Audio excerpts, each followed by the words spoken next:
Esta es una producción de Estudio Cliart. Bienvenidos a Entre Vets y Peludos, el espacio donde juntos descubriremos cómo darles a nuestras mascotas la vida plena y saludable que merecen. Soy Abigail Cacho López, tu anfitriona y médico veterinario. Y hoy con el invitado experto exploraremos un gran tema, que hablamos de salud, responsabilidad y bienestar.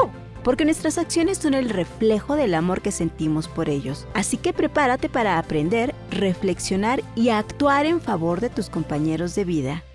¡Comenzamos!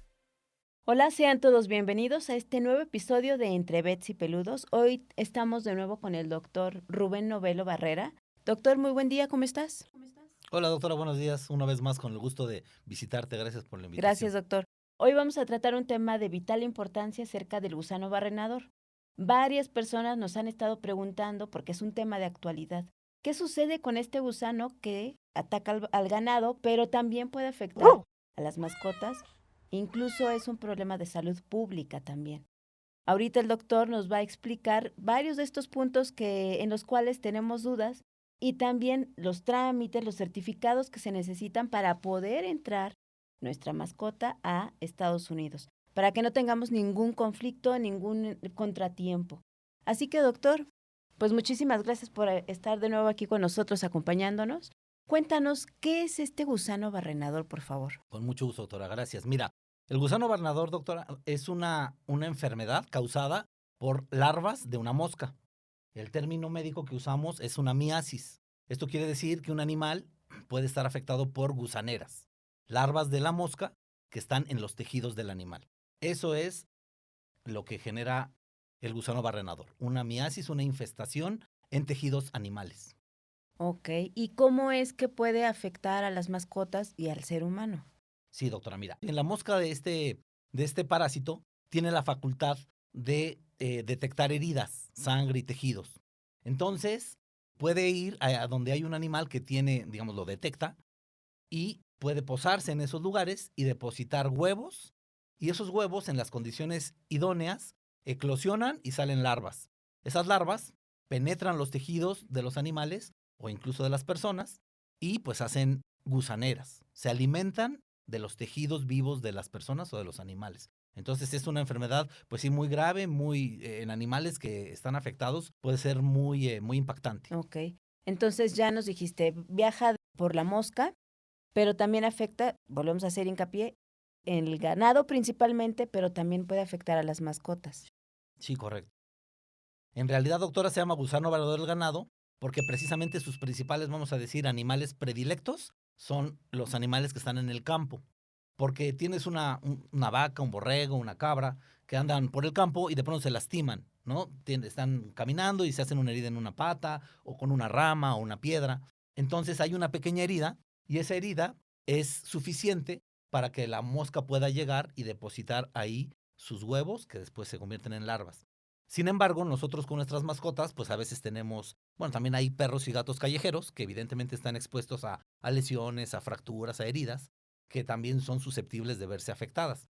O bien, cuando nosotros de manera médica hacemos una cirugía y tenemos una herida quirúrgica, donde hay tejidos, donde hay sangre, y estos son atractivos para estas moscas, y ellas pueden llegar ahí. Ok, pero entonces solamente con una herida puede llegar la mosca y depositar ahí sus huevecillos. No, también, doctora, es importante mencionar que estas moscas tienen la facultad, la habilidad para depositar también estos huevos en orificios naturales.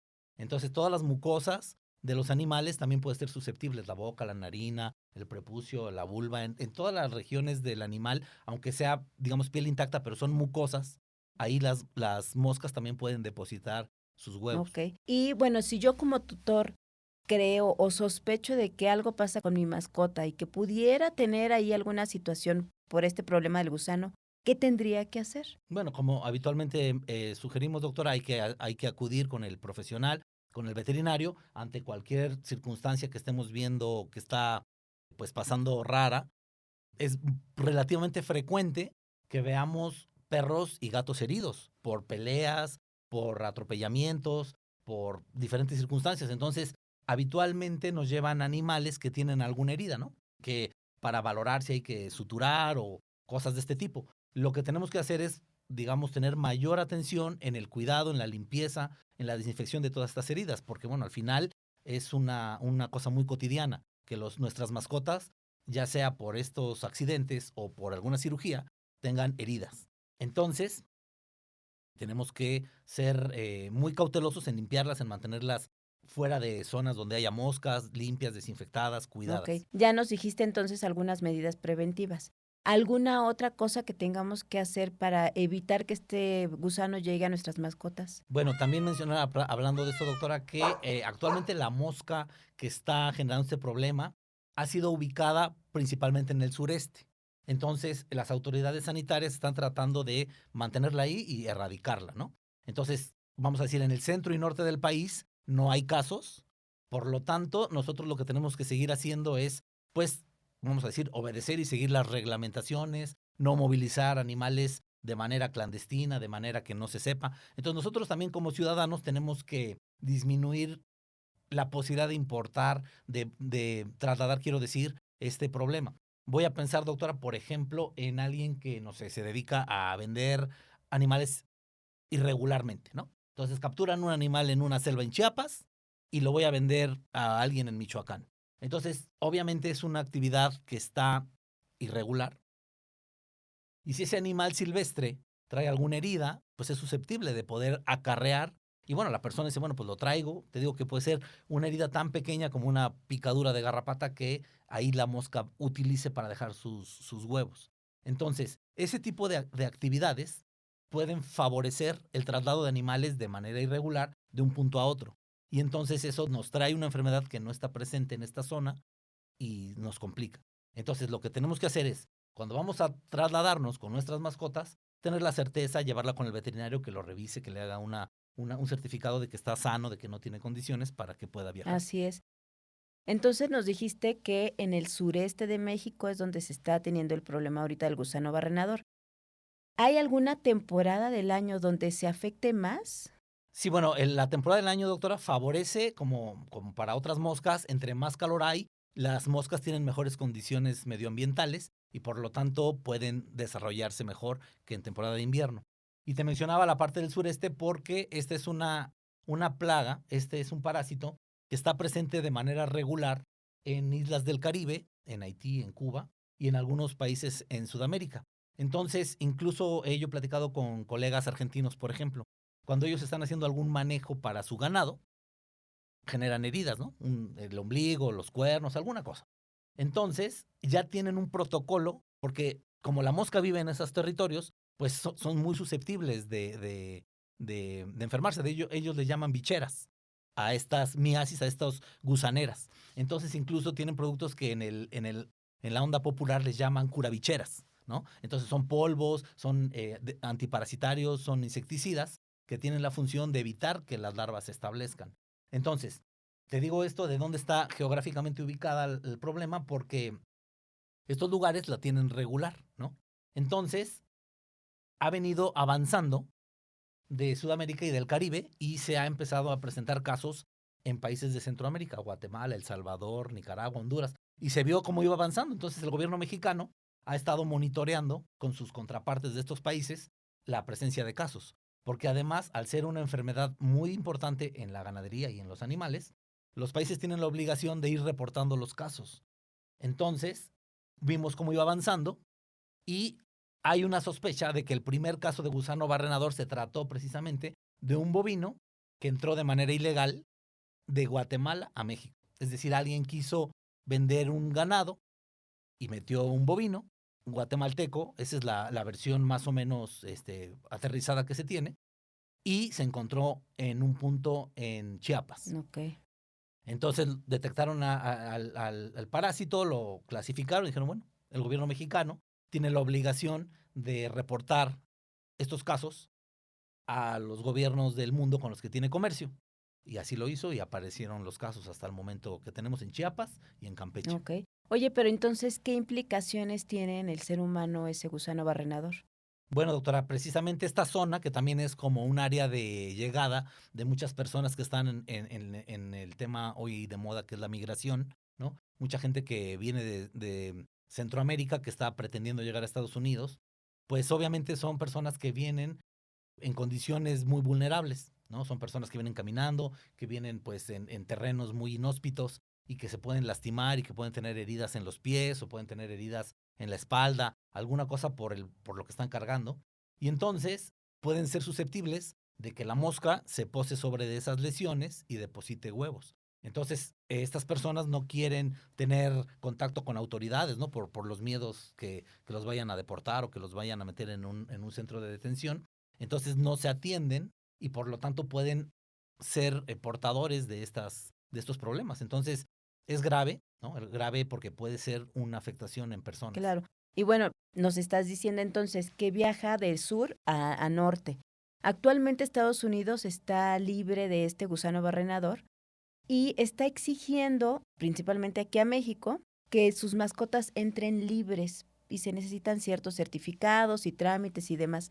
Pero ponnos un poco en contexto en cuanto a esto, por favor. Sí, doctora, claro que sí. Precisamente el gobierno de Estados Unidos, pues preocupado por este tema, tiene mucho dinero invertido en las estrategias de contención. Ha puesto mucho dinero y está hoy en día trabajando muy de cerca con el gobierno mexicano para tratar pues, de contener la enfermedad, que no siga avanzando y sobre todo pues tratar de erradicarla, ¿no?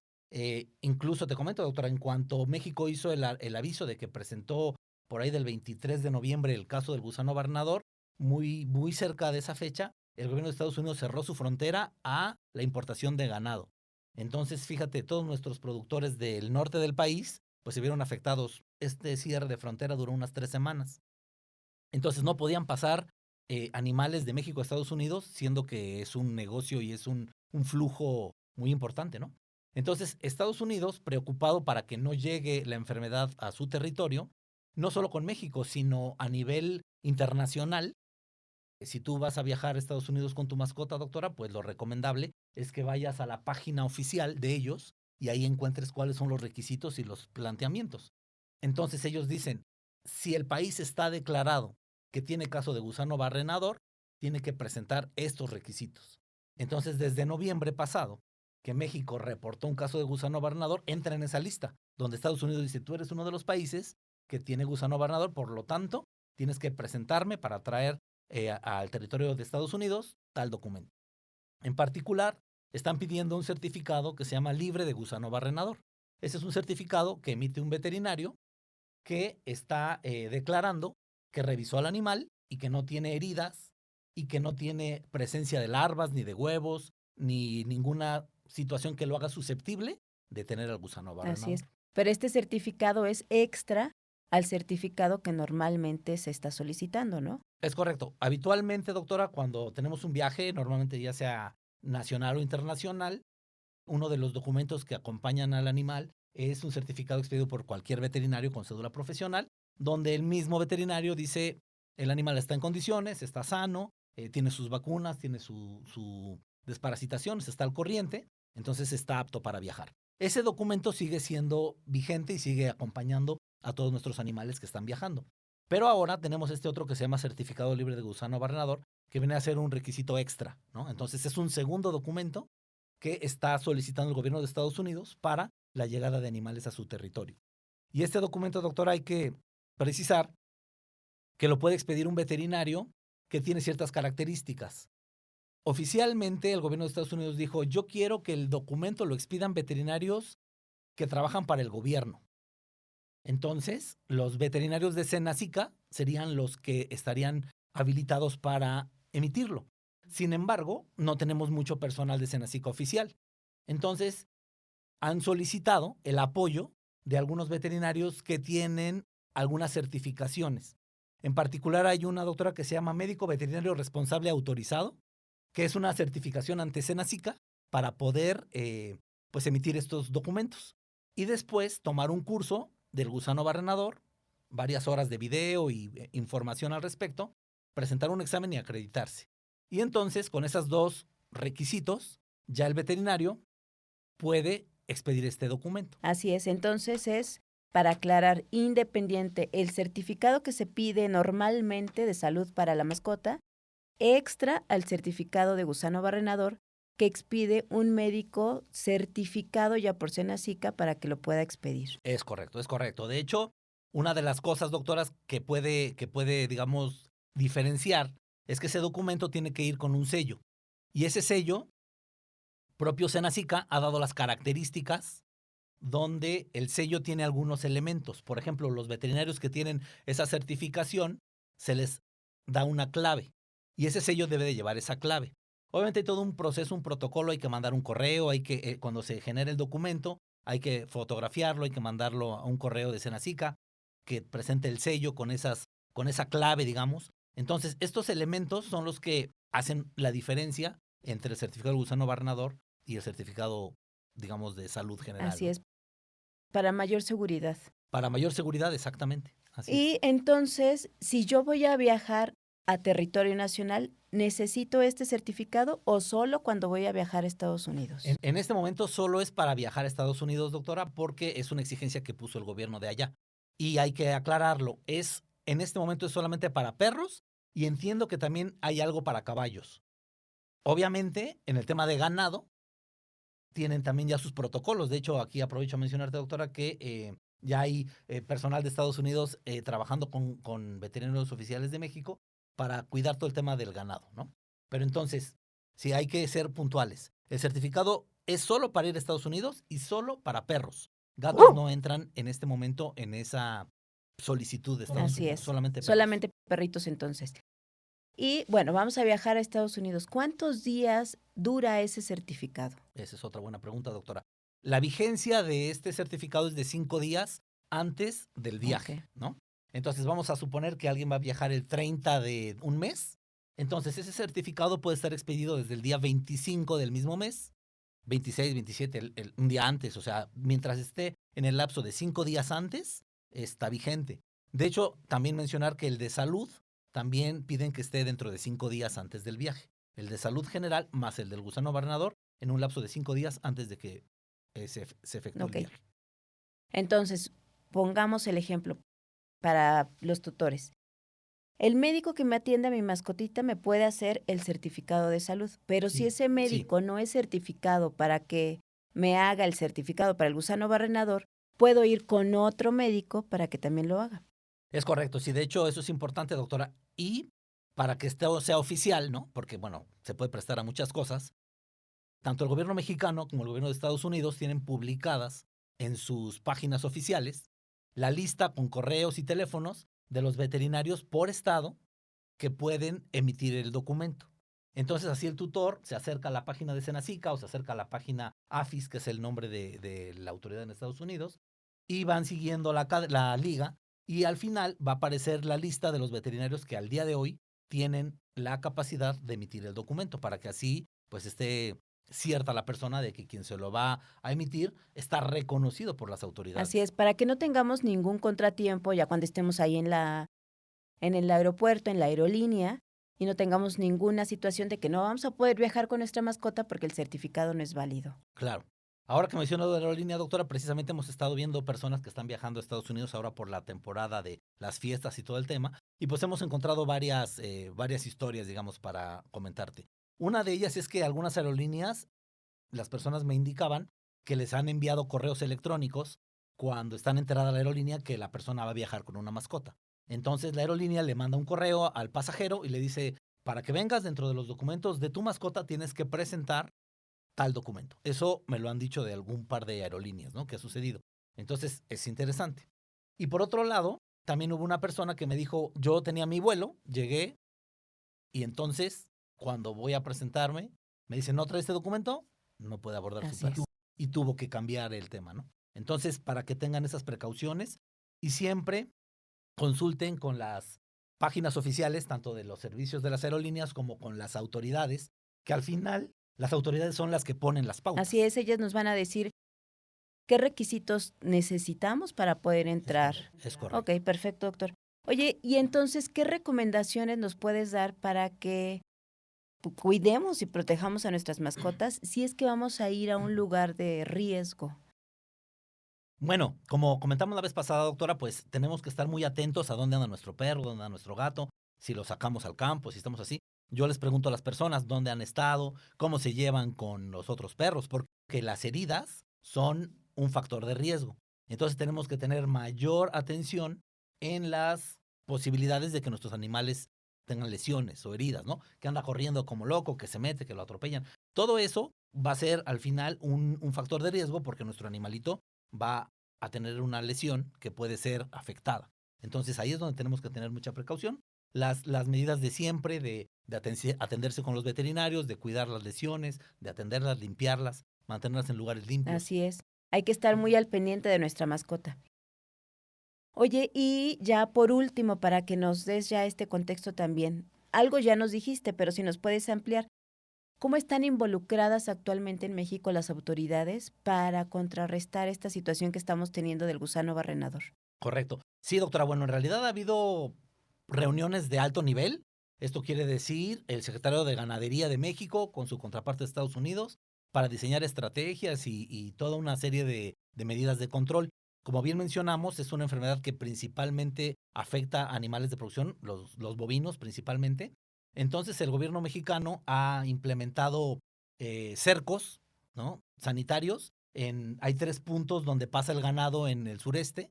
Digamos que de manera legal y oficial, cualquier animal que está viniendo de la zona sureste a los corrales de engorda en el centro o en el norte del país, tiene que pasar por alguno de esos 3 puntos. Y ahí lo que están haciendo es revisar animal por animal, hacerles baños desparasitantes, están aplicando tratamientos con inyecciones, con algunos antiparasitarios, están haciendo chequeo con perros entrenados a olfatear heridas y sangre. Entonces, si detectan algún animal que presente este tema, están regresando las jaulas, las están tratando. Entonces, están tratando de ser, pues, muy cuidadosos en la movilización del ganado. Porque, pues, obviamente, te digo, ese es un punto que es susceptible. Los casos que se han presentado al momento, doctora, han sido en bovinos y en equinos, en Campeche y en Chiapas.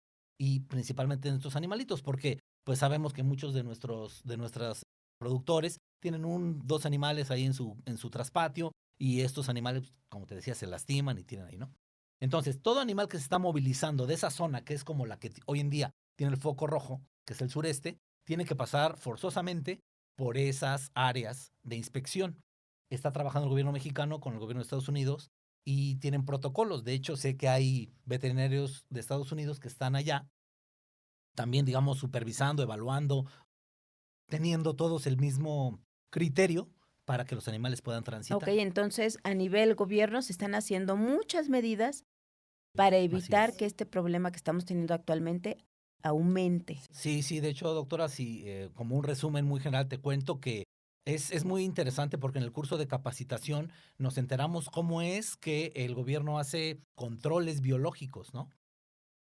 Rápidamente te cuento que lo que hacen es que cultivan las moscas y una vez que están en una fase que se llama de pupa, que es previo a que eclosione una mosca, antes que se haga adulta, y entonces estas pupas las irradian, les tiran radiación para que sean estériles. Y los investigadores han encontrado que estas moscas se reproducen una vez en la vida. Las hembras solamente se reproducen una vez en la vida y listo. Entonces lo que hacen es que las irradian y las esterilizan. Y después las sueltan en el campo para que no puedan tener descendencia. Entonces van avionetas y en las zonas afectadas tiran cajas de cartón donde están adentro las moscas que en su momento van a hacer el próximo ciclo. Entonces es muy interesante todo ese control biológico, todo el dinero que se ha generado. Aquí también aprovecho para contarte, doctora, ha habido, no sé, casos como en Libia, en el norte de África, donde empezaba el problema y muchas de estas moscas producidas estériles fueron hechas en una planta que se tiene, hace mucho tiempo trabajaba en Chiapas, y se mandaban cargamentos de moscas para soltarlas en el campo. Y gracias a esas tareas el país pudo liberarse. Entonces hay mucha estrategia, hay mucho dinero, hay mucha cosa metida detrás. Yo creo que lo que nos toca a nosotros como veterinarios y como propietarios de mascotas, pues es tener las precauciones, cuidar las heridas, cuidar a nuestros animales como siempre, estar cerca del veterinario, atender las recomendaciones de las autoridades y pues, como te decía hace rato, no andar acarreando animales clandestinos y cosas así, porque Claro. eso también es un riesgo. Así es, me ganaste la pregunta, ya te iba a decir, ¿cuál es la última recomendación? Pero ya no la Claro. diste. Siempre estar en la legalidad haciendo las cosas bien con nuestras mascotas. Así es, Doctor, te doctor. agradezco muchísimo por este episodio especial porque estamos teniendo una situación de gusano barrenador y no queríamos dejar pasar esta ocasión para tenerte aquí y que nos explicaras toda esta situación que está viviéndose en México actualmente y qué podemos hacer nosotros como tutores de mascotas justamente. Claro que sí, doctora, un gusto. Estamos para servir y ojalá que las personas se acerquen con sus veterinarios. Somos una red de profesionales. Si yo no estuviera en capacidad, mi deber ético es referirlos con el veterinario que esté en condiciones de emitir este documento para que al final las mascotas estén protegidas y estén bien Así llevadas, es, ¿no? siempre por el bienestar de estas mascotas. Siempre por el bienestar de Así es, ellos. amigos, entonces este episodio estuvo muy interesante, como todos los demás. Muchísimas gracias por habernos escuchado. Recuerda darle like, me gusta, comparte esta información y síguenos en nuestras redes sociales. Esto fue en Entre Vets y Peludos. Muchas gracias. Gracias por acompañarnos en otro episodio de Entre Vets y Peludos. Hoy hemos aprendido que con pequeños cambios en nuestra rutina podemos marcar una gran diferencia en la salud y felicidad de nuestras mascotas. Recuerda, ser un tutor responsable no solo es un acto de amor, sino también de acción y prevención. Nuestro objetivo aquí es claro: crear conciencia sobre la tenencia responsable y construir un mundo donde el cuidado, la salud y el bienestar de nuestras mascotas sean una prioridad para todos. Nos escuchamos en el próximo episodio. Hasta entonces, cuida, ama y actúa por ellos.